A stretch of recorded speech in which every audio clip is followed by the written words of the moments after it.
Lesson 3. The Infinity of Nothingness. We now invite you to consider the correlative principle of truth, in which is set forth the infinity of nothingness, chaos, the unmanifest, from which, under the law, emerges everything, the cosmos, the manifest. We have informed you that the law is not a pantheistic being, either breaking itself into bits or parts in order to create universes. Neither does it imagine, mentally create, dream, or meditate into existence a false and fictitious universe, all in its mind, as pseudo-occultism and pessimistic philosophies would have you believe. Listen to the aphorism. Aphorism 5. Other than the law, there is but infinity, which is nothingness.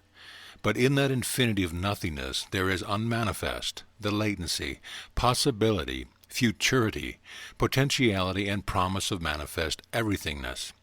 It is the chaos from which under the law emerges the cosmos. It is the womb of the cosmos.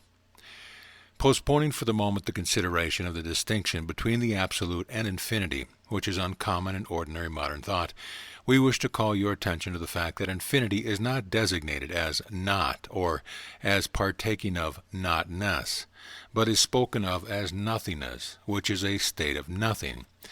In the Arcane teaching, the words nothing and nothingness signify no thing and no thingness, respectively. This may seem like metaphysical hair-splitting, but it is not. Not having common words to express uncommon ideas, philosophers must need split common words into shades of meaning and significance, or else remain silent with their thoughts unexpressed. In order to understand no thingness and a no thing, you must understand the meaning of the word thing to which these words are opposed. A thing is whatever exists as a separate object of sense or thought, in the sense of being and having apparent qualities which can be thought of in terms of sense perception, such as size, shape, form, etc. Something connected directly or indirectly with physical appearance, something of the relative universe, something having correspondence in experience. And no thingness must be the opposite of thingness. Therefore, the aphorism practically said that infinity is a latency that is no thing in reality, but yet has an existence of some kind, at least potentiality. It can contain not actually apparent to the senses, not that can be experienced, not that can be sensed, and not that can be thought of by the intellect, nor pictured in the imagination. In short, nothing that is capable of inducing a mental image in your mind. And yet it exists, if the word can be used, as a state of condition in which all is in latency, possibility, futurity, potentiality, and promise. In short, it is the unmanifest containing all manifestation within its latency, possibility, and futurity, awaiting the force of the law to bid it conceive, produce, and bring forth being. We shall learn about this infinite nothingness shortly in connection with another aphorism. Enough for the present to realize the words of the aphorism before us, which informs us that other than the law there is not, with the exception of the infinity of nothingness which exists in latency. Other than the law there is not in the absolute sense. Philosophies and schools of metaphysics have generally confused the meaning of the two terms absolute and relative, and have used them as identical in meaning. The Arcane teaching makes a sharp distinction between the two terms, however, not a difference based upon a metaphysical hair-splitting tendency, but because there are two entirely different ideas which must be expressed in these two words, and in spite of the customs of the metaphysicians the distinction must be made. We do not wish to lead you into an extended metaphysical discussion, but we think that you should be taught to make this important distinction in the true meaning of these terms. The term absolute, in its true sense and essential meaning, implies an apartness, separation, independence, self-existence, self-sufficiency, supreme, unfettered, and free. The essence of its meaning is to be found in the words free, independent, self-sufficient. And when used in connection with the word law, it represents a supreme power, depending upon no other power, its own sovereign, and the ruler of all else without restriction. This conception we have in the absolute law, which is the independent, free, sovereign Lord of all. The term infinite has an entirely different meaning. in its true sense, although the philosophers and metaphysicians often add it to the attributes of the absolute, which is a mistake. The word infinite, in its true sense and essential meaning, implies a state of boundlessness, limitlessness, not circumscribed as to time, space, variety, possibilities, combination, shape, form, etc. Its essence may be understood by referring to the words from which it is sprung, that is, the Latin words in, meaning not, and finitus, meaning finished. In short, the word infinite means not finished, not complete, capable of unlimited manifestation and possibilities. So you see, while the idea of absolute means fixed, complete, independent state or condition, infinite means a state of endless and unlimited possibilities of manifestation and expression. The true philosophical idea of infinity consists of the conception of any sort of mental object as having the quality of quantity which cannot be exhausted by any succession of experiences, however prolonged or extended in time, space, variety, or number. By holding this idea in mind, you will never make the mistake of confounding infinity with absoluteness hereafter. The chief cause of the confusion arises from the unauthorized use of the word infinite in relation to power. Power belongs to the absolute, and is not one of the attributes of infinity. Infinite power would mean an infinite possibility of the manifestation and expression of unlimited power, while absolute power means all the power there is, fixed, independent, and sovereign, unvarying and immutable, and not subject to change of degrees, etc. Absolute law is not an infinite capacity for expression of power. It is power in itself. All the great thinkers of all times, esoteric and exoteric, have agreed in this idea of the infinite being the unlimited possibility. The best of the ancient Greek philosophers from Aristotle down held to this idea. As Schopenhauer said, it is already a doctrine of Aristotle that infinity can never be actu or actual given fixed, but only potentia, in possibility, latency, promise, and potentiality. And as Lewis says, if zero is the sign of a vanished quantity, the infinite is the sign of continuity. We trust that you now see that the absolute could never become relative or many, and that the infinite alone is capable of endless changes in shape, form, variety, in time, space, and number, and contains within itself the promise, possibility, latency, and potentiality of everything. The arcane teachers in the olden times illustrated this to their pupil by the following symbols. The figure 1 standing for the absolute, and being fixed, independent, sovereign alone. By itself and in itself, it is incapable of multiplying or dividing. Multiply anything by 1, or divide anything by 1, and the thing remains unchanged. Multiply or divide 1 by itself, and the answer still is 1, showing that the absolute cannot be increased or divided, even by itself. Subtract 1 from itself, and the result is 0, showing that if the absolute were subtracted from it would cease to exist, and there would be naught left but the infinite nothingness. Then the teachers call the attention of the pupil to the 0, or infinite nothing symbol, that is, 0. In itself, 0 means nothing. Multiply or divide anything by 0, and the answer is always 0. Multiply 0 by itself, and 0 remains.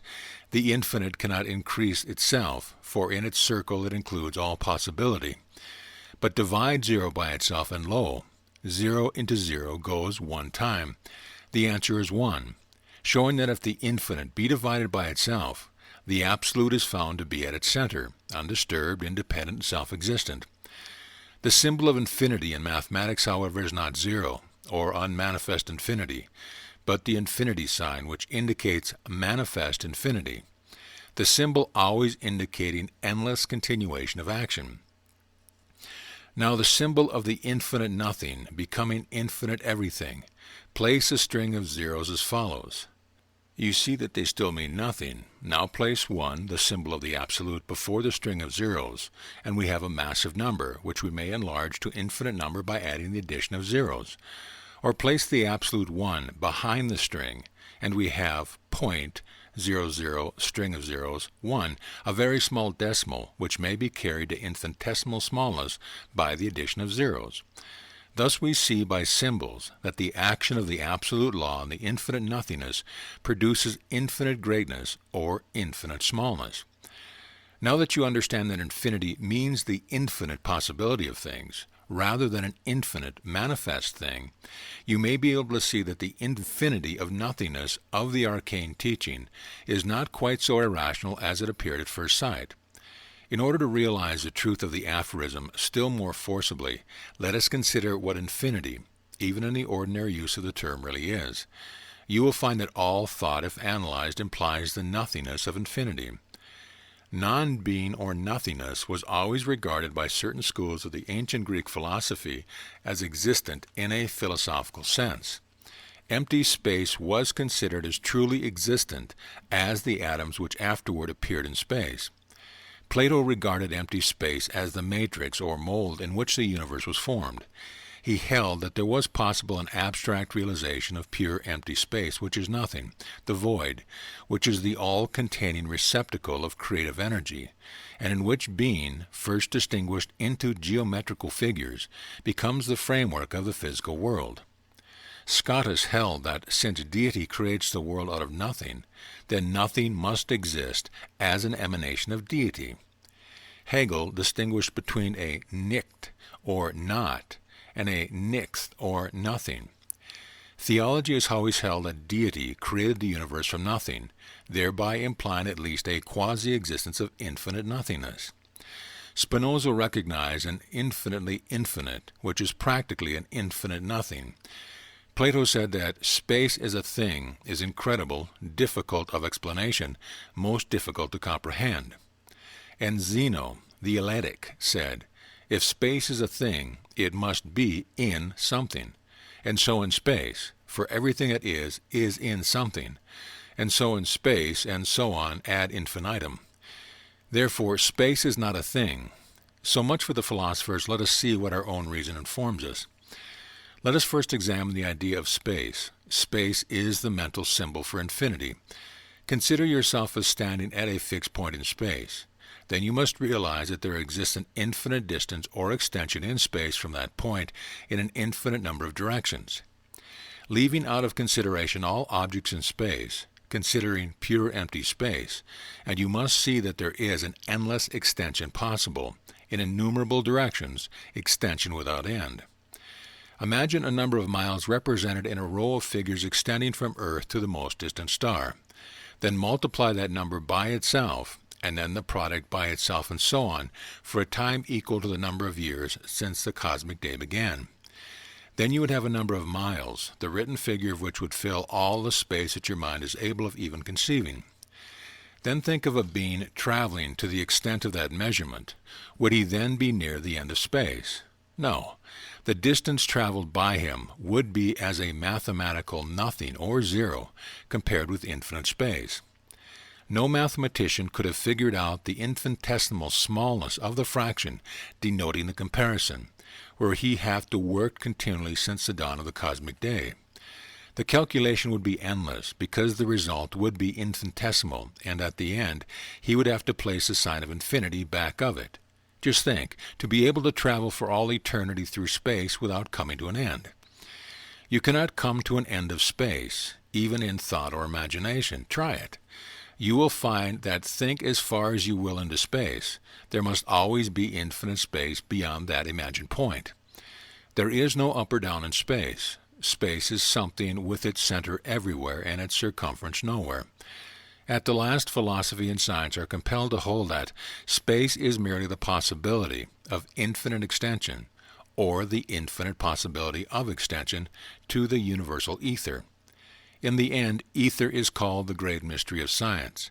It must be considered as a nothing that is a something. A leading scientific lecturer said and wrote recently, "The ether is unconditioned, an entity of no properties, but of all possibilities." Or more exactly, not an entity at all, but an infinite possibility. And so we find even matter and things themselves arising from and being resolved into an infinite nothingness that is also infinite possibility. Now for a moment, let us endeavor to imagine the conditions or state of the infinity of nothingness, the unmanifest cosmos, during the cosmic night, and before the faintest dawn of the new cosmic day. The three cosmic principles are resolved into the condition of the unmanifest, but are not destroyed. There are nothing, but not.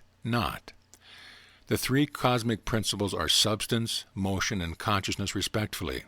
Substance has assumed its most subtle form. Infinitely rarer and finer than the finest ether, it is practically nothing, but yet exists in latency, possibility, and promise. Motion has assumed a rate of vibration so high that it is practically at rest, although not destroyed. It is still motion in latency. Consciousness has assumed the condition of a deep unconsciousness, a profound, dreamless sleep, a swoon following upon the infinite ecstasy of the supreme cosmic consciousness of the previous cosmic day. It knows nothing, is conscious of nothing, for there is but nothing of which it could be conscious, or could know, for all manifestation has ceased until the dawn of the new cosmic day. It is even unconscious of the presence and power of the law, although the law still reigns over it, and will awaken it once more, as it has many times before, in the eternal change of cosmic day and night. The cosmos sleeps in the condition of infinite nothingness, the unmanifest, the abysmal abyss, the eternal deep, the face of the waters, the void, the cosmic womb. The mother sleeps. The laws of cyclic rhythm have brought to her the rest of the cosmic night, but she will awaken and greet her Supreme Lord at the dawn of the cosmic day. From the cosmic womb will proceed the cosmic will, which will manifest the universe of universes, infinitudes of shape, form, and variety of things, life and being. In her existence is the promise of all that shall be throughout the ages and eons of eternities. The mother sleeps, but through the night as through the day, the law is immutable, unchanged, absolute.